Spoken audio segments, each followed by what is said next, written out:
नमस्कार दोस्तों, आज की कहानी है कर्मों का फल। जो जैसा करता है वैसा ज़रूर मिलता है। जीवन में हमेशा ऐसे कर्म करो जो कि कभी लौट कर भी आए तो आपका भला ही करे। हमारे कर्म हमेशा लौट कर वापस ज़रूर आते हैं। एक बार की बात है, एक पहाड़ पर एक कुटिया थी और उस कुटिया पर एक गुरु और उसका शिष्य रहा करते थे। और उस गुरु को बहुत ही सिद्धियाँ प्राप्त थी और उनकी सिद्धि हर जगह प्रसिद्ध थी। वह वहाँ के लोगों में इतनी ज़्यादा प्रचलित हैं कि लोग उनकी शक्तियों से भली भांति परिचित थे। वह ध्यान में बहुत ही ज़्यादा लीन रहते थे। कई बार वह दो तीन दिनों तक ध्यान में बैठे रहते थे, पर वह कुछ खाते पीते भी नहीं थे।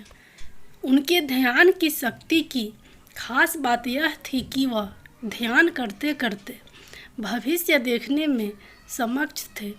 एक बार ऐसे ही वे ध्यान में लीन थे तो एकाएक देखते हैं कि अगले 8 दिनों बाद उनके शिष्य की मृत्यु तय है। और यह भविष्य देखकर वह अत्यधिक व्यथित हो जाते हैं और परेशान होते हैं। उनका ध्यान एकाएक भंग हो जाता है और वह सारी बातों को सोचकर घबरा जाते हैं और वह सोच में डूब जाते हैं कि मेरे शिष्य के पास जीवन के केवल 8 ही दिन शेष है। इसके बाद गुरु अपने शिष्य के पास जाते हैं और उसे कहते हैं कि मैं सोच रहा हूँ कि तुम अगले 8 दिनों के लिए अपने परिवार के पास उनके गांव में मिलने के लिए चले जाओ।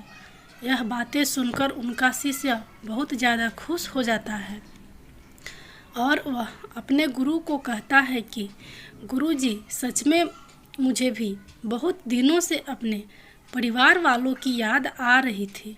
मैं सोच रहा था कि मैं भी अपने परिवार वालों के पास जाकर मिल लेता हूँ।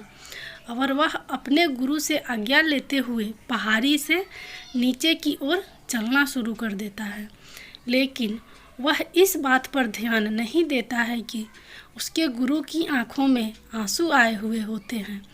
वह चलते चलते पहाड़ से जैसे ही नीचे एक समुद्र के पास पहुंचता है तो देखता है कि एक रेत के टीले के पास चींटियों का घर था और उस घर से बहुत सारी चींटियाँ बाहर की तरफ आ रहे थे और बहुत सारे चींटियाँ अंदर की तरफ जा रहे थे।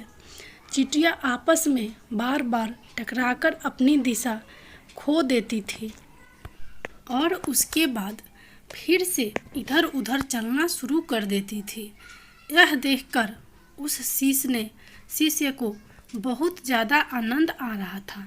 लेकिन वह एकाएक देखता है कि समुद्र की लहरें बहुत तेज़ी से उफान खा रही थी और शिष्य को समझ आ जाता है कि कुछ ही पलों के अंदर यह सारा पानी चींटियों के घर में घुसकर उनका घर को तोड़ देगा और इसी की वजह से बहुत सारी चींटियों की जान चली जाएगी। वह अपनी समझदारी दिखाते हुए अपने ऊपर वाले वस्त्रों को खोलता है और उसके अंदर रेत भरकर एक तरह की चारदीवारी उस चींटियों के घर के ऊपर बना देता है। चारदीवारी इस तरह से बनाता है कि समुद्र से आने वाला पानी उनके घर तक ना पहुंच सके।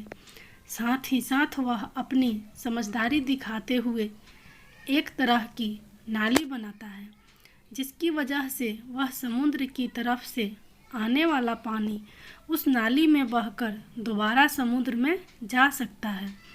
इस समझदारी की वजह से बहुत सारी चींटियों की जान बचा लेता है और आने वाली एक नाव में बैठकर अपने घर की ओर समुद्र पार करके निकल जाता है।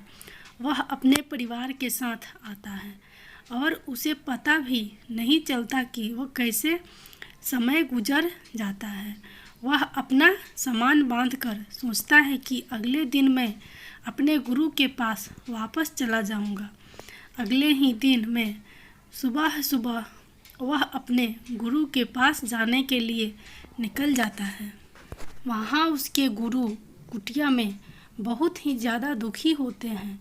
उनको लगता है कि उनके शिष्य के 8 दिन पूरे हो गए, अब तक तो मेरा शिष्य इस दुनिया को छोड़कर जा चुका होगा। वह गुरु उसके दुख में होते हैं कि एकाएक वह देखते हैं कि कोई मनुष्य उनकी कुटिया की ओर आ रहा है। वह जब ढंग से देखते हैं तो उनको पता चलता है कि यह तो उन्हीं का शिष्य है जो उनकी ओर चला आ रहा है। वह दौड़कर एकाएक अपने शिष्य के गले लग जाते हैं और अपने शिष्य का हाल चाल पूछते हैं और शिष्य यह देखकर चौंक जाता है।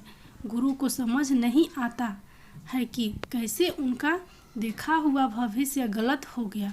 वह अपने शिष्य से पूछते हैं कि बेटा, तुमने इन 8 दिनों में क्या क्या किया। शिष्य अपने परिवार के साथ बिताए हुए सारे पलों के बारे में बता देता है, लेकिन उसके गुरु को ऐसा कुछ भी इन 8 दिनों में खास नहीं लगा। फिर शिष्य कहता है कि मैं आपको एक बात बताना भूल गया। जब मैं इस पहाड़ी से मैं नीचे समुद्र की ओर गया था, तब मैंने ऐसे ही एक चींटियों की जान बचाई थी। उसके बाद गुरु समझ जाते हैं कि उसके कर्मों की वजह से ही वह शिष्य बच पाया था और गुरु एकाएक कहते हैं कि कर्म जरूर लौट कर आते हैं। तो साथियों, इस कहानी से हमें यह सीख मिलती है, जीवन में हमेशा ऐसे कर्म करो जो कि कभी लौट कर भी आए तो आपका भला ही करे। हमारे कर्म हमेशा लौट कर वापस ज़रूर आता है। तो हमेशा ध्यान रखें, किसी का भी बुरा ना सोचे, ना ही किसी का बुरा करे, सब का भला सोचे। और यदि कोई बुरा भी करता है तो उसको भगवान के भरोसे छोड़ दे, क्योंकि भगवान सभी को एक दिन सब का कर्म जरूर लौट आते हैं। दोस्तों, अगर यह कहानी थोड़ी सी भी अच्छी लगी होगी या कुछ सीखने को मिली होगी तो मेरे चैनल को सब्सक्राइब करना मत भूलिएगा। धन्यवाद।